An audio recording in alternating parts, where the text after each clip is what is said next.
quem me conhece também é a Raquel, mas é isso. E a aula de hoje vai ser sobre busca binária. Alguém que já viu busca binária? Bastante gente. Ok, eu sei que você já viu busca binária, mas vai ser uma aula divertida mesmo. Nossa, olha só que legal. Então, a busca binária, como está escrito aqui no slide, é uma técnica de procurar num vetor, num array de coisas ordenadas. Ela, o exemplo que a gente gosta de usar aqui, o exemplo mais clássico assim, que nós temos é o dicionário.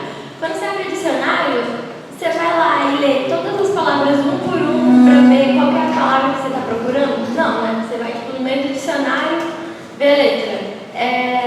A letra que você está procurando é menor ou maior que aquela letra? Tipo, se você parar no N, você está procurando rato. Você vai para frente ou para trás. Ou seja, busca binária é uma técnica de busca que você vai diminuindo o seu intervalo de busca pela metade a cada interação que você faz.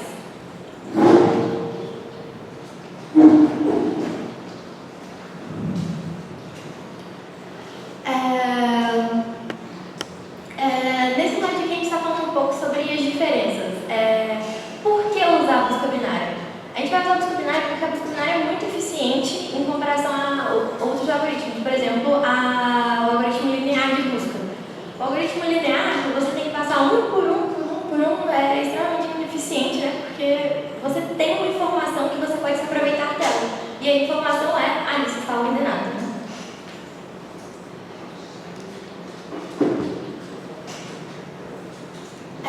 Agora a gente vai explicar um pouco sobre como que funciona a busca binária.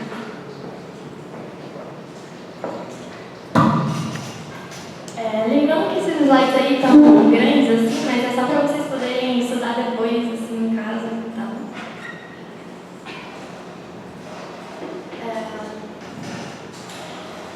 A gente pode explicar a busca binária de duas formas. A primeira forma é assim. Vamos supor que a gente tem um array ordenado aqui, por exemplo.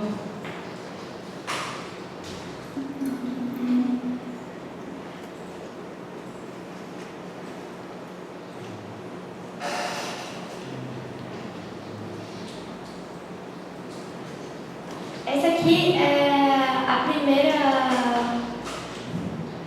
utilidade assim, que eu vou falar sobre a busca binária. Vai ter um slide também só sobre isso, mas a busca binária ela funciona assim. Como eu já expliquei anteriormente, né, que dividindo um intervalo de procura pela metade, vamos supor que a gente quer um número chamado 10. Assim. A gente vai colocar não um ponteiro, mas a gente vai falar assim, a gente está procurando um intervalo de 0, né? 0, 1.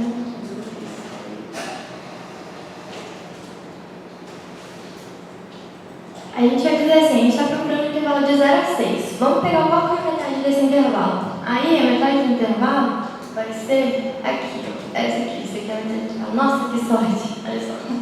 Metade do intervalo, esse número aqui é o que a gente quer? Nossa, meu Deus. Mas vamos supor que fosse o 30. Não, 30 não, o 20. A gente vem aqui no 3. Nosso 3 é o da posição 3. O número que está na posição 3. Ele é menor, maior, igual ao número que a gente quer. Ele é menor, certo?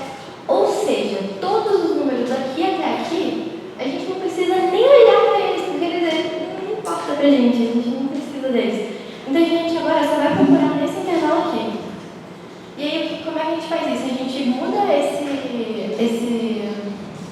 indicador, assim, que o nosso intervalo vai ir de 0 até n, né, até 6, e a gente vai colocar ele aqui. Então, olha, agora o nosso intervalo só vai de 4 até 6, a gente só precisa procurar aqui.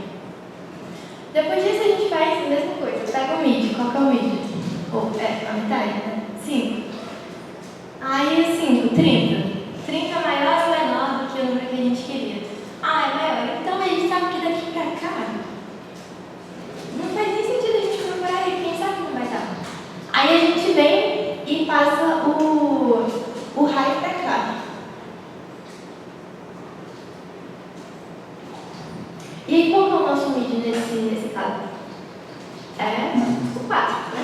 Então a gente vem aqui no 4 e a gente fala, o vetor na posição 4 é o número que a gente quer?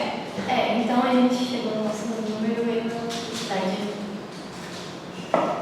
Ah, sim, sério. E agora eu vou falar também da outra forma de você visualizar a busca binária.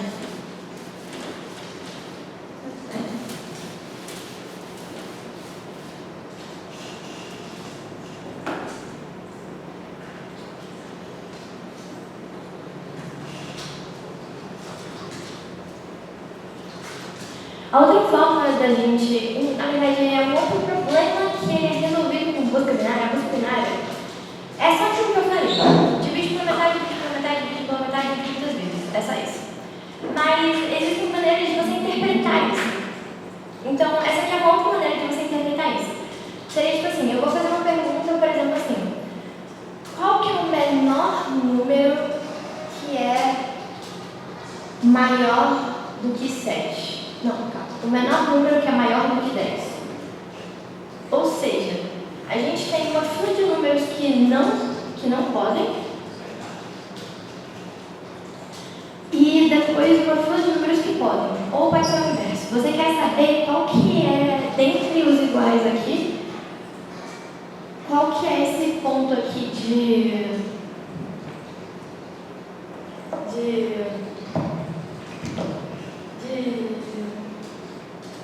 transição. Assim, transição.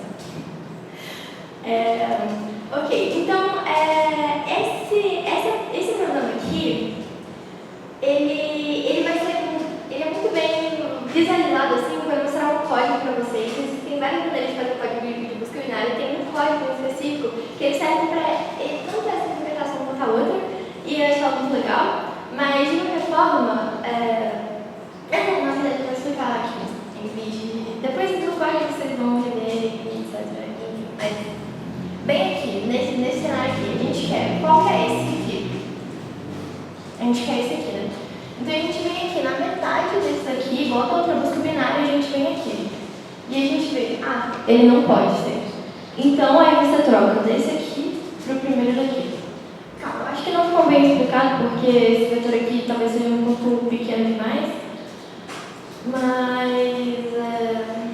bom, deixa eu tentar fazer um vetor maior.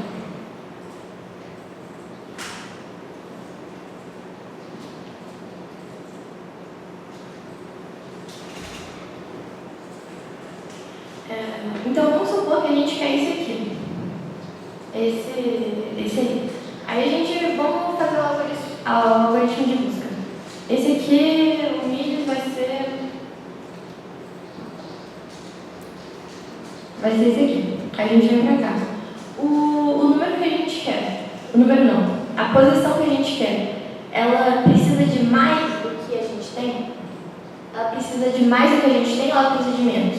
Por que eu estou falando isso? Vamos supor assim, você tem um problema que ele fala assim, quantas horas são necessárias para resolver o problema que precisa de 5 horas? Sei lá, vamos supor assim. Se o problema precisa de 5 horas e você tem 10 horas, então ele resolve o problema. Só que a gente quer o mínimo. Aí, toda vez que você vem aqui, a checagem é diferente. Ou seja, na passada, qual que era a checagem? Você precisava ver vetor na posição tal é igual ao número que eu queria? Então, você descobriu, certo? Essa era a checagem.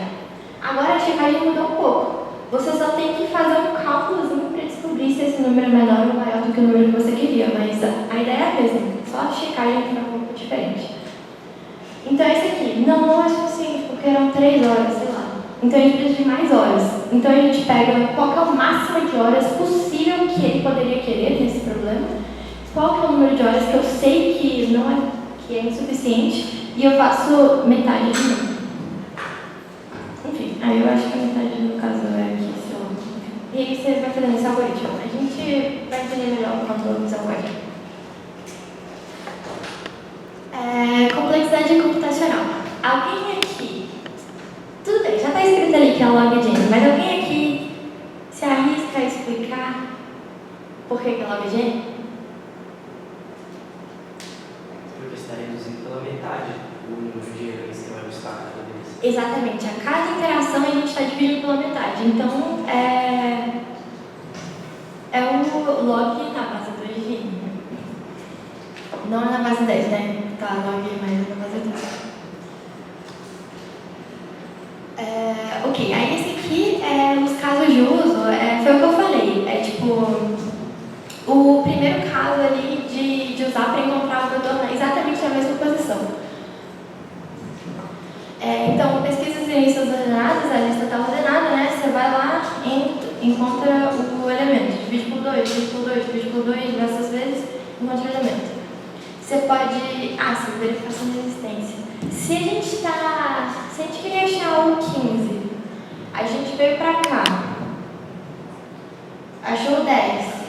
Aí tudo bem, a gente sabe que o 10 pra cá não nos importamos. Então esse intervalo aqui, nessa fileira daqui. A gente pega o mid, 30. Nossa, 30 é maior. Então a gente elimina isso aqui. Não queremos mais esse. Vem pra cá. O mid é 20. Nossa, a gente ainda não quer esse. Então a gente... vocês vão ver depois, quando eu mostrar o código, mas o código ele faz esse ponteirozinho aqui vir pra cá. Ou seja, esse ponteirozinho aqui, que era o ponteirozinho número 1, ficou na frente do ponteirozinho número 2. Quando isso acontece, que você não achou o número, significa que ele não existiu. E aí você devolve menos 1. Ou que você não quiser.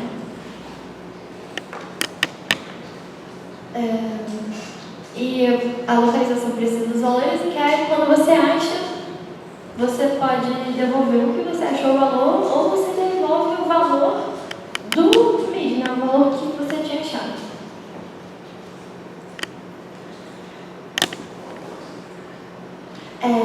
Esse aqui é do caso 2 que eu tinha falado, que é tipo, ele não é necessariamente encontrar o valor, encontrar a posição, mas é encontrar a partir de qual momento que os números servem, sabe? E busca por raiz quadrada também é um outro exemplo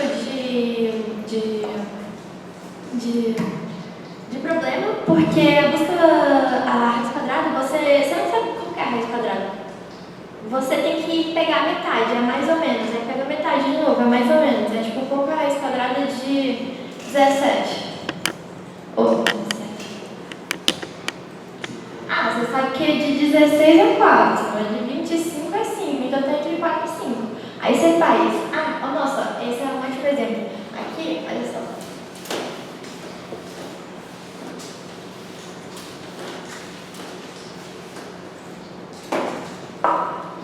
A gente quer achar a raiz quadrada de 17. A gente sabe que a raiz quadrada está entre o intervalo 4 e 5. Então a gente pega o mid, a gente pega o 4,5. Aí a gente faz 4,5 ao quadrado, que dá um valor ali. Vocês podem calcular aí depois que... agora aí, vai.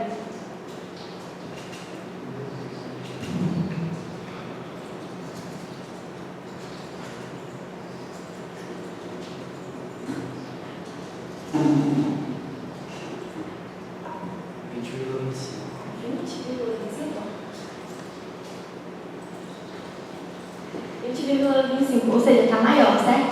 Então, não temos que a gente testar 4,6, 4,7, etc. Então, a gente vai vir a gente já resolveu o intervalo para 4 e 4,5. Agora você faz o 4,25 ao quadrado. E aí você vai fazendo isso repetidamente até você achar o 17, certo? Mas o que eu queria falar aqui é da verificação.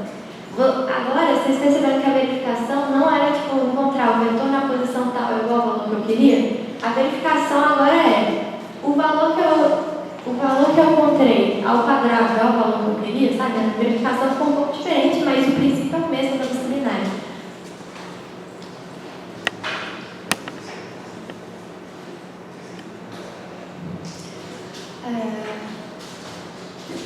Esse aqui era também é parecido com a segunda aplicação que eu falei, mas depois se vocês quiserem, vocês podem ler. Enfim, tem infinitas aplicações, tá bom? E dá pra usar de verdade em 300 mil coisas. Aqui tá um exemplo de em C++, porém eu vou fazer um com vocês que é um pouquinho diferente desse, mas depois, se vocês quiserem, é só um exemplo.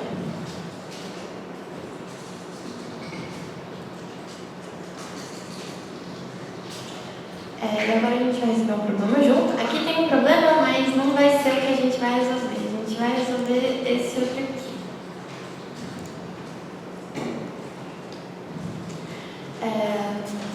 Antes da gente começar a resolver o problema junto, vocês têm alguma dúvida?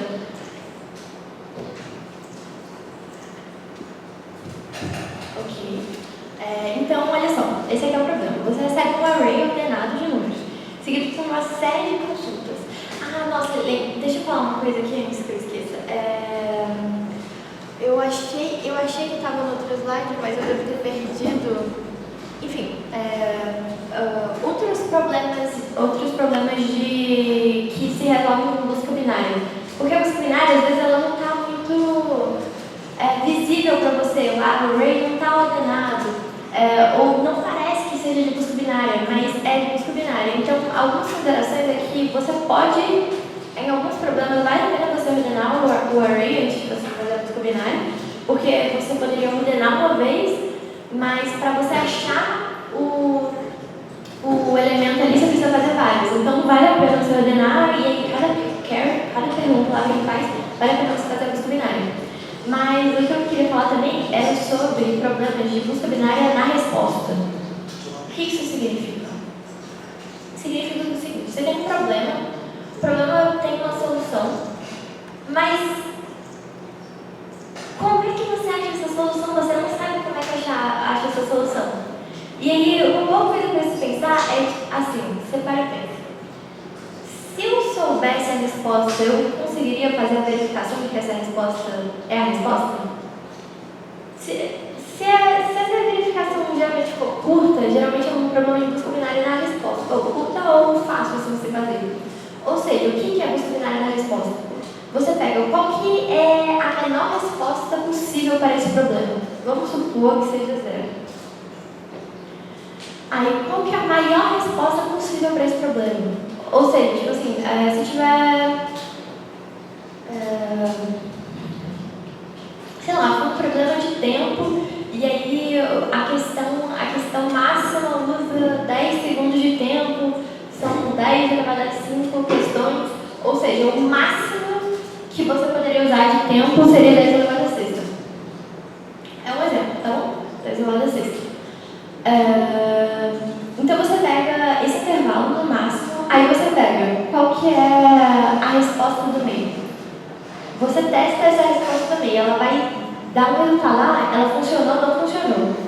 Se ela funcionar, mas você quer a menor, então você vai lá e coloca a sua setinha do 10 elevado a 6 para cá. Porque ela funcionou, então ela serve. Mas aí a gente chama menor, então a gente continua procurando. Se ela não servir, aí você sabe que você tinha que procurar nesse intervalo aqui. E aí você vai fazendo esse processo até você achar a menor resposta que dá certo. E quando você achar a resposta que dá certo, aí você fez a busca binária na resposta e você resolveu o problema.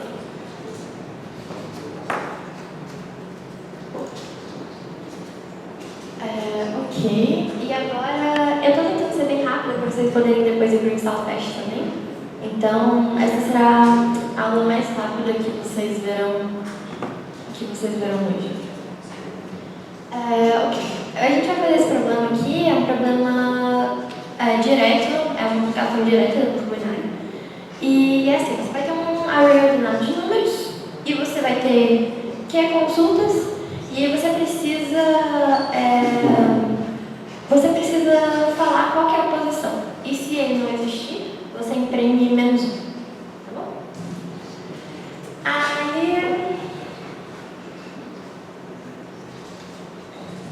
a gente vamos fazer juntos, tá bom? Aí, se vocês conseguirem, abram o VS Code que vocês preferirem aí, e aí façam o passo 1. Só escrevam o cabeçalho até agora. Escrevam lá, biblioteca, chess, lá, vai, std, c++, escrevam declarem amém, usem namespace std também e escrevam isso. Eu vou dar uns 1 minuto, 2, só por causa do meu celular.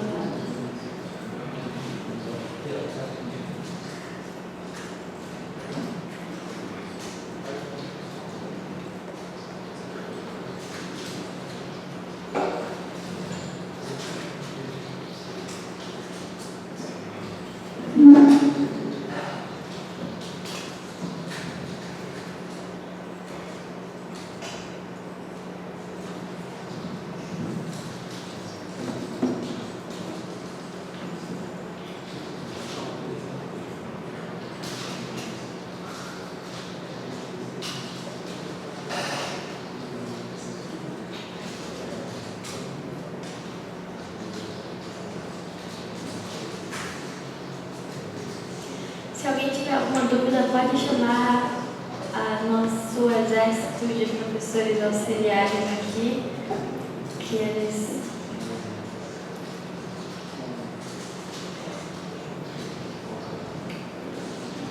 são bem legais.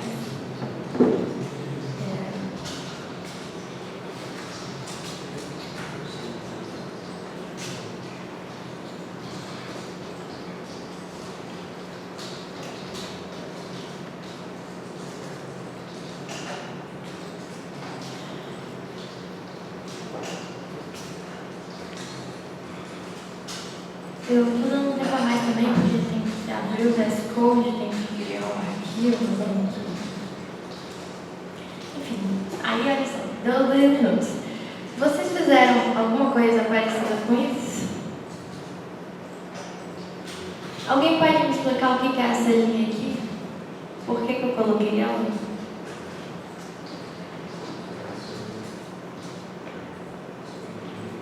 Pode chutar também.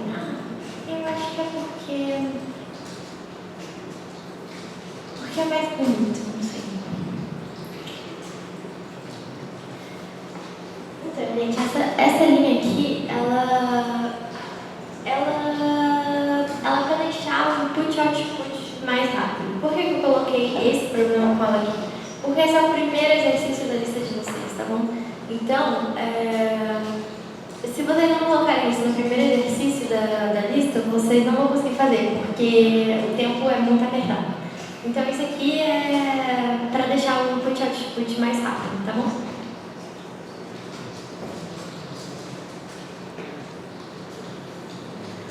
Ok, segundo passo, vamos receber as informações.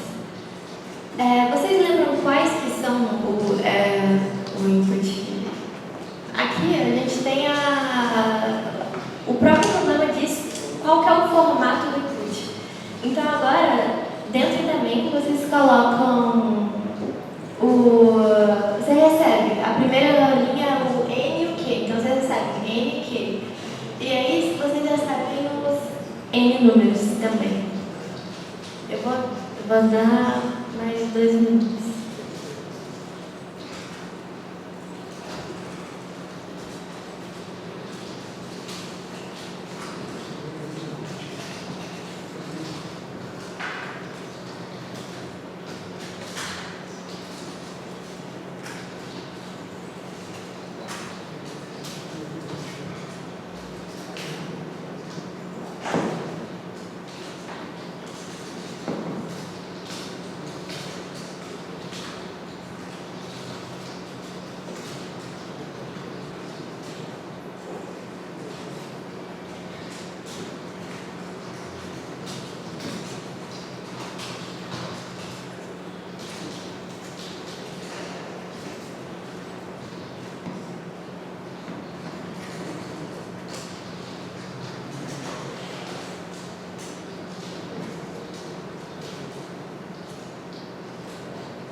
Feito.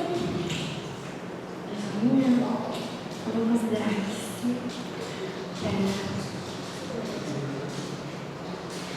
Ok. Eu coloquei aqui, tipo, sem esse negócio aqui, sem o preto, aqui, tipo, já estava no passado, tá bom? Esse aqui é o que foi acrescentado agora, né? E aí vocês podem ver que eu acrescentei, ou que eu declarei um vetor fora da main. Vocês já tiveram aula de vetor? Já? O que acontece quando eu declaro o vetor fora da main? Vê? Só para lembrar.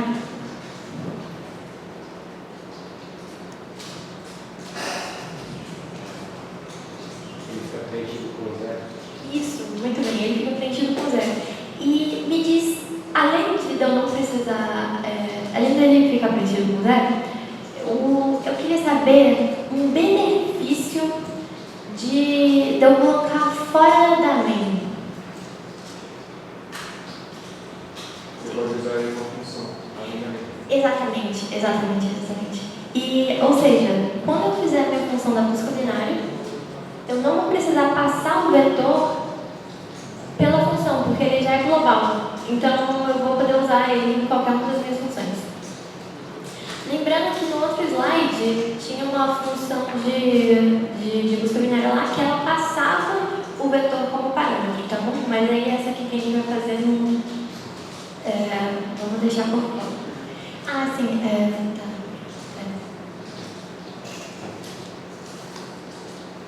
Terceiro passo. Vamos criar a função de busca. Mas a gente não vai criar ela toda, tá bom? A gente vai criar uma coisinha pequena. A gente só vai criar a função e receber como parâmetro o intervalo e o valor que a gente quer achar. Aí eu vou dar mais 2 minutos, que essa parte aqui também é bem curtinha.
Essa parte aqui é o passado, né? Que é o livro que tinha. Eu acho que ainda falta só mais alguns segundos aí. Que é só isso, olha só. A gente só criou aqui. Vocês já tiveram aula de função também, né? Ok. Aí eu coloquei, olha só. Low vai ser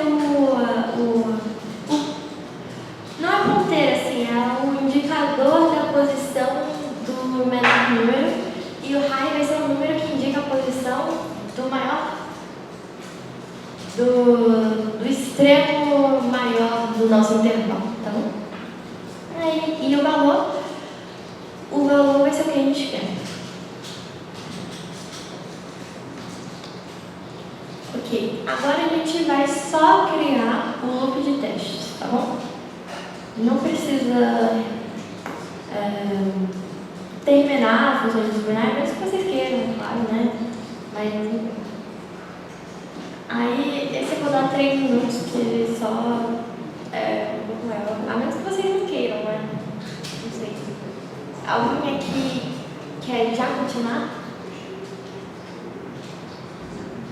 Então eu vou dar os 3 minutos.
O de vocês ficou parecido com isso aqui? Vamos só falar sobre algumas partes. Vamos começar pela parte do mid ali. Por que eu escrevi o mid daquele jeito e não high menos low dividido por 2? Ou high mais low dividido por 2.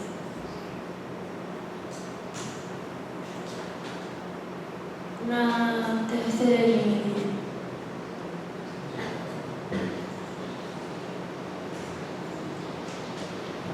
Então, o motivo disso é que nem sempre isso acontece, mas às vezes acontece, de dar overflow, porque o high pode ser muito grande, pode ser 10 elevado a nona, pode ser não sei das quantas, e o low pode ser 10 elevado a oitava, porque você quer dar agora lá no finalzinho.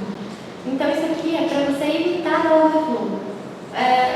Não sei, eu posso até escrever aqui.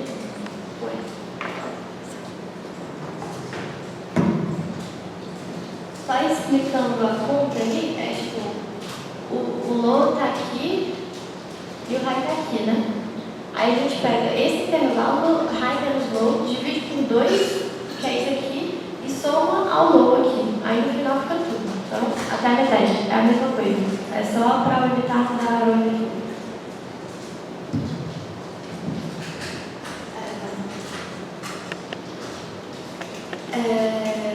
E aí agora, olha só, eu vou explicar uma parte disso aqui, uma outra parte aqui, depois do próximo slide, porque quando eu tiver aqui a parte do return, eu acho que vai ficar um pouco mais fácil de entender.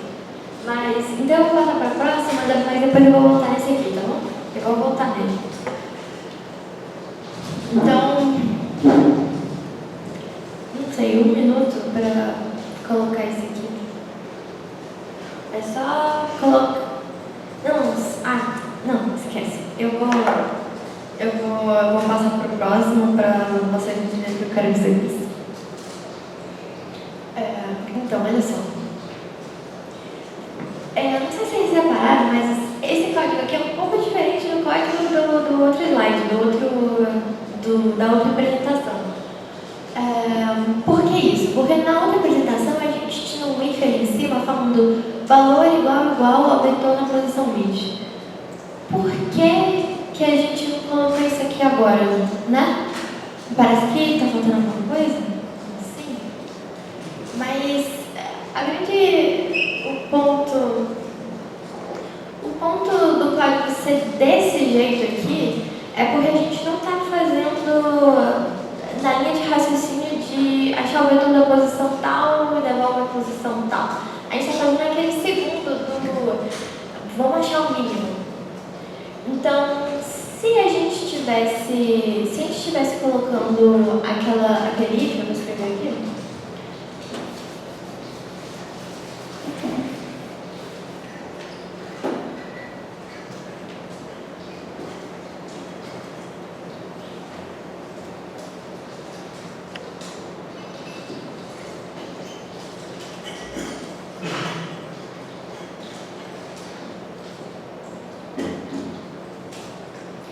Se a gente escrevesse isso aqui, quando do nosso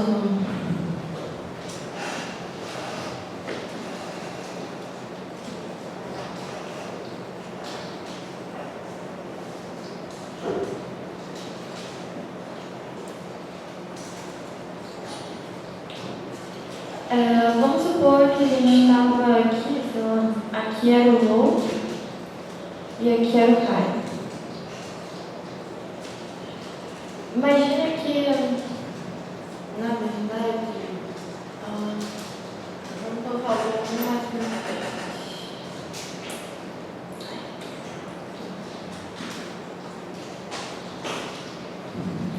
Porque aí na verdade aqui não tem a resposta, né? Calma. Vou colocar assim. Imagina que a gente tem esse cenário aqui, quando a gente tivesse low e high aqui. O mid, a gente faz a conta lá, acha o mid vai dar esse aqui, né? Isso aqui vai dar o mid. Se a gente tivesse esse if aqui, quando a gente chegar no mid, ele fala, nossa, deu certo.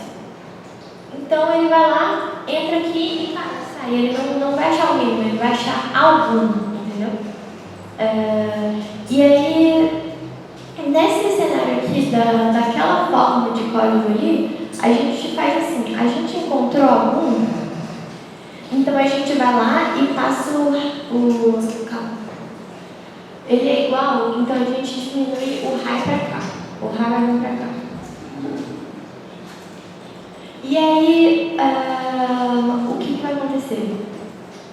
O mid vai ser esse aqui, certo? Aí o mid não deu certo. X de errado não deu certo. Aí a gente vai passar o low para o mid mais um, ou seja, o low vai vir aqui para o high.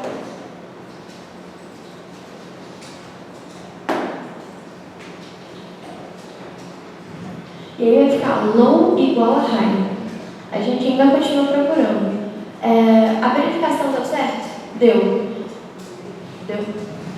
Então o high vai vir para o mid menos 1.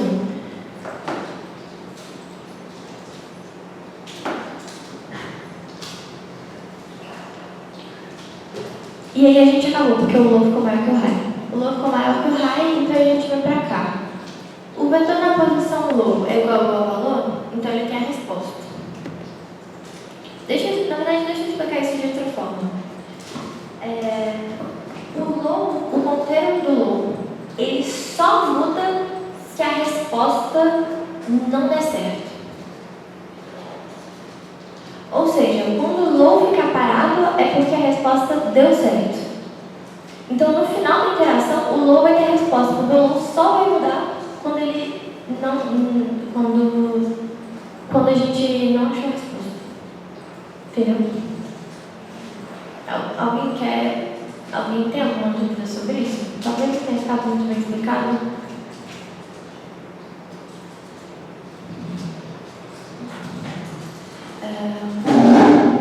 Eu vou repetir só mais uma vez, e aí depois a gente prossegue então. Que é. Deixa eu ver como que eu ia dizer isso.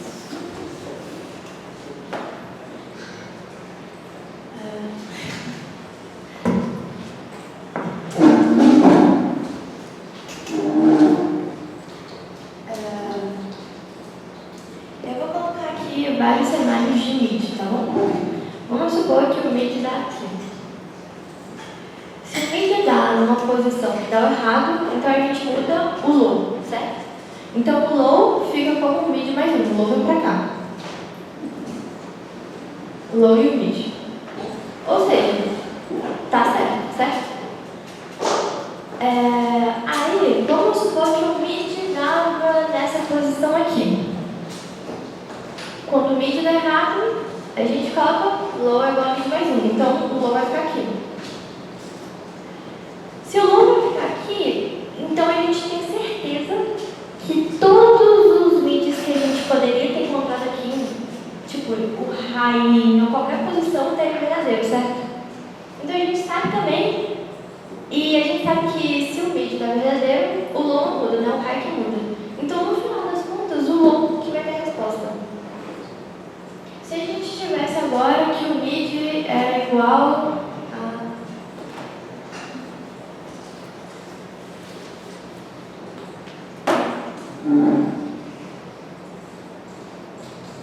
Se o mid fosse aqui verdadeiro, aí o low não mudaria, né? Vamos supor que, sei lá, se o low estiver aqui, a gente ia cair no passado, né? Então vamos supor que o low estava aqui, não sei. O low estava aqui. Aí o high que muda, o high vem pra cá. Só que se o high vem pra cá, o mid fica errado, então o low que muda. Não sei se deu pra entender. Depois vocês me procuram.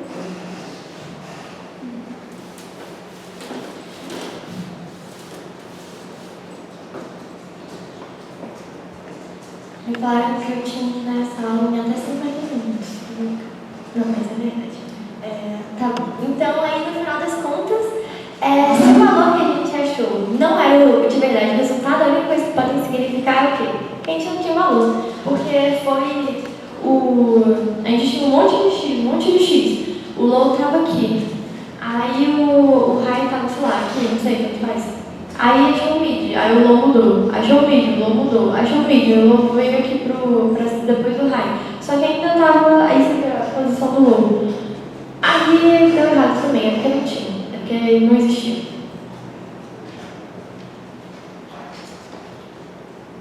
E aí a conclusão é o último trecho da questão é imprimir as respostas. Vocês se lembram como é que, com o output, o que vocês precisavam para imprimir as respostas? Que é essa parte aqui. Que eles têm que consultas, e aí para cada consulta eles vão te dar um número, e é para você encontrar aquele número no array e devolver a posição. Então agora vocês vão fazer essa parte. Vocês vão ler, tipo, para cada uma das carries, ler a carry, chama a busca binária para aquela carry e devolve o resultado.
Todo mundo conseguiu? Então,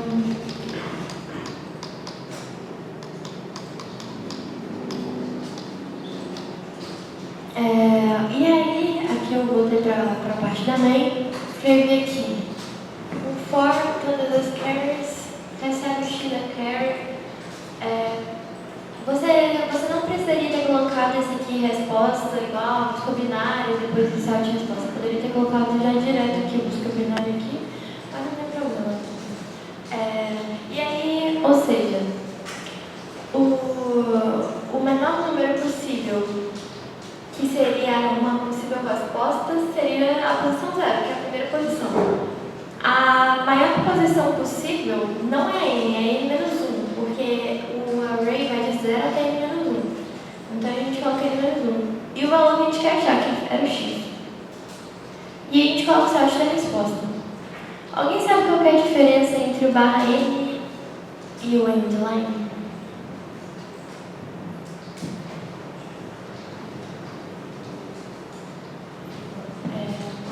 Pode chutar também, tá bom? Então eu vou apontar o dedo e aí a pessoa que apontar o dedo responde, tá bom? Eu vou apontar o dedo tá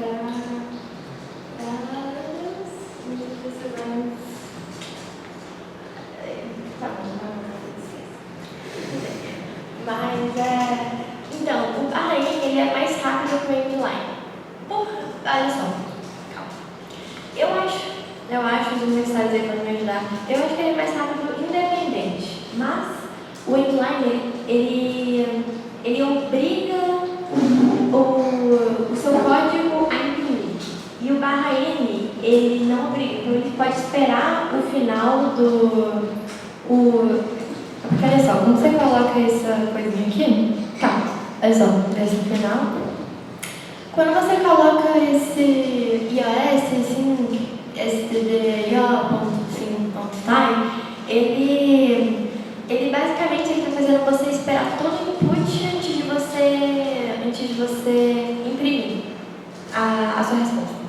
Ou seja, no final das contas, o tempo lá do compilador, do code-force, no final das contas, ele não considera o tempo que levou para você ler o input, porque o seu input é muito longo. Você só quer o tempo que o seu código demorou para rodar, não o tempo que o input demorou para entrar, né? E aí, quando você coloca o endline, ele não espera. Inclusive, o endline é bom para questões interativas, que você precisa imprimir uma resposta para receber outra e enfim, essas coisas. Então, se você colocasse o endline aqui, se você colocasse o endline aqui, você, a partir do momento que você recebeu a sua primeira query, você já tem a sua primeira resposta, ele já ia imprimir a sua primeira resposta e aí depois ia continuar recebendo o input, ou seja, o tempo do input ia contar no tempo que o seu código estava rodando, entendeu? Só explicando um pouquinho mais, aquela primeira linha, você está dizendo que o computador faz as coisas assincronamente. Então ele vai juntar tudo que tem que imprimir e ele vai imprimir tudo no final de uma vez, entendeu? Isso é mais rápido porque, tem um coisa para imprimir, ele vai lá imprimir, aí continua o código, ele vai lá imprimir. Isso de ficar imprimindo e voltando o código é bem lento. Então é por isso que a gente coloca o barrinho e o endline ele força a imprimir no momento. E aí por isso que pode ser mais devagar.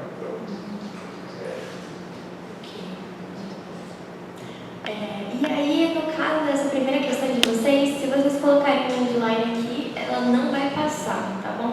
Vocês têm que colocar a barrinha. Eu gosto do endline, por isso no início do meu código eu coloco assim, define endlog com a barrinha. E é isso, galera. É isso. Muito obrigada pela aula de hoje. Muito obrigada por terem vindo também. Eu sei que o Install Fest está aí, mas aí vocês podem ir agora, tá vendo? Não precisava faltar aula de hoje.